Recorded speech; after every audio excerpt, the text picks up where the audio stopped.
یہ دنیا مختلف پہلوؤں کا مجموعہ ہے۔ اس جہان رنگ و بو میں ایسی شخصیات بھی آئیں جو آسمان شہرت پر آفتاب و ماہتاب بن کر چمکی اور شہرت دوام پا کر رخصت ہوئی۔ انہی شخصیات میں سے ایک کو ہم علامہ محمد اقبال کے نام سے جانتے ہیں۔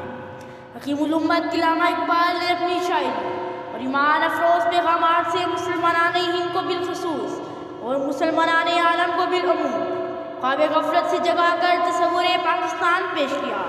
تخلیق ارض پاکستان دراصل انہی کی فکری کاوشوں کا نتیجہ ہے۔ آپ کا ایک بڑا کارنامہ نظریہ پاکستان پیش کرنا ہے۔ مسلم لیگ کے سالانہ اجلاس منعقدہ 1930 میں آپ نے فرمایا، ہندوستان ایک ملک نہیں بلکہ بر صغیر ہے، یہاں مختلف مذاہب سے تعلق رکھنے والے اور مختلف زبانیں بولنے والے رہتے ہیں۔ مسلمان اپنا ایک الگ تشخص چاہتے ہیں۔ علامہ اقبال نے مسلمانوں کو اپنا تشخص برقرار رکھنے کے لیے پاکستان بنانے کی تجویز دی۔ ہندوؤں نے اسے مجذوب کی بڑھ قرار دیا، مگر قائد اعظم نے اس خواب کو حقیقت کا روپ دیا۔ اقبال کی شاعری میں فلسفہ خودی بھی ہے اور مرد مومن کا تصور بھی۔ وہ مسلمان کو نیل کے ساحل سے لے کر تا بخاکے کا شکر ایک ہو جانے کا تصور پیش کرتے ہیں اور کہتے ہیں، ایک ہوں مسلم حرم کی پاسبانی کے لیے، نیل کے ساحل سے لے کر تا بخاکے کا شکر۔ اقبال نے اپنے کلام میں مسلمانوں کے لیے فلسفہ خودی پیش کیا، جس کی غایت یہ ہے کہ مسلمان اطاعت الہی ضبط نفس اور نیابت الہی کے مدارج طے کرتا ہوا مرد مومن کے مقام پر پہنچ جاتا ہے، اور اسی مقام پر مرد مومن کا ہاتھ اللہ کا ہاتھ اور اس کی زبان اللہ کی زبان بن جاتی ہے۔ ہاتھ ہے اللہ کا بندہ مومن کا ہاتھ، غالب و کار آفرین کار کشا کار ساز۔ اقبال نے عشق و عقل پر فوقیت دی ہے۔ انسان میں عشق اور عقل کی پنجہ آزمائی جاری رہتی ہے۔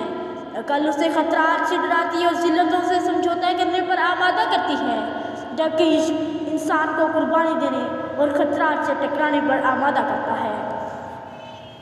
بے خطر کود پڑا آتش نمرود میں عشق، عقل ہے محو تماشائے لب بام ابھی۔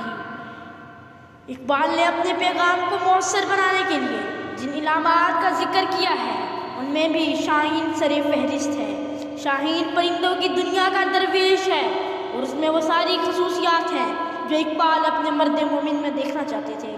مثلاً شاہین آشیانہ نہیں بناتا اور وہ فکر کا عادی ہے، تیز نظر اور بلند پرواز ہے، وہ غیرت مند ہے، کسی کا چھوڑا ہوا شکار نہیں کھاتا۔ کیا میں نے اس خاک داں سے کنارہ، جہاں رزق کا نام ہے آب و دانہ، جھپٹنا پلٹنا پلٹ کر جھپٹنا، نحو گرم رکھنے کا ہے ایک بہانہ۔ پرندوں کی دنیا کا درویش ہوں میں کہ شاہی بناتا نہیں آشیانہ۔ اقبال کی شاعری میں قوم کے لیے تڑپ موجود ہے۔ ہر ایک شیم کو قوم کی اصلاح کا پیغام دیتا ہے۔ کبھی وہ اسلاف کے کارنامے یاد دلا کر مسلمانوں کا لہو گرماتے ہیں، کبھی آسمان پر کمندیں ڈالنے کا کہہ کر ان کو دعوت عمل دیتے ہیں، کبھی عقاب اور شاہین کی تمثیل سے انہیں بلند خیالی اور بلند پروازی کا درس دیتے ہیں، تو کبھی حضرت اویس کرنے کا قصہ چھیڑ کر رسول صلی اللہ علیہ وسلم کا درس دیتے ہیں۔ آپ ایک سچے عاشق رسول تھے۔ حضور اکرم خاتم النبیین محمد رسول اللہ صلی اللہ علیہ وسلم کے عشق میں اقبال کی آنکھیں ہمیشہ پرنم رہتی تھیں، جیسا کہ فرمایا، قوت عشق سے ہر پست کو بالا کر دے، دہر میں اس میں محمد سے اجالا کر دے۔ علامہ اقبال نے اپنی شاعری میں خودی پر بہت زور دیا ہے۔ خودی سے ان کی مراد خود پرستی یا خود نمائی نہیں، بلکہ وہ قوم کو خود شناسی سکھانا چاہتی ہے اور اسے یہ احساس دلانا مقصود ہے کہ قدرت تمہارے اندر جو جوہر پہنا رکھی ہیں انہیں بروئے کار لا کر خدا کے منتخب بندوں میں سے ہو جاؤ، تاکہ خدا کی رحمتیں تم پر برسنے کے لیے مجبور ہو جائیں۔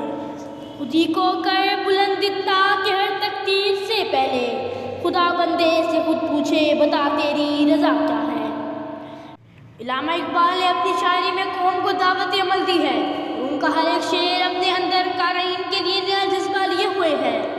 عمل سے زندگی بنتی ہے جنت بھی جہنم بھی، خاکی اپنی فطرت میں نہ نوری ہے نہ اقبال نے اپنی شاعری میں مسلمانوں کو اخوت، مساوات، اتحاد و یگانگت، بھائی چارے کی تلقین کی ہے۔ ان کے نزدیک مسلمان اگر خودی کی تلوار لے کر نکلیں تو دنیا کی کوئی طاقت ان کے سامنے نہیں ٹھہر سکتی۔ اقبال چاہتے تھے کہ ہر فرد ملت میں گم ہو کر تذکیر فطرت کرے۔ ملت تبھی زندہ رہ سکتی ہے جب افراد متحد ہوں۔ فرد قائم ربط ملت سے ہے تنہا کچھ نہیں، موج ہے دریا میں اور بیرون دریا کچھ نہیں۔ علامہ اقبال 21 اپریل 1938 کو خالق حقیقی سے جا ملے اور بادشاہی مسجد کے سامنے حضوری باغ میں دفن ہوئے۔ آج بھی بہت سے لوگ وہاں فاتحہ خوانے کے لیے جاتے ہیں اور یوم اقبال کے موقع پر وہاں پھول چڑھائے جاتے ہیں۔ آسماں تیری لہر پر شبنم افشانی کرے، سبزن و رستہ اس گھر کی نگہبانی کرے، سبزن و رستہ اس گھر کی نگہبانی کرے۔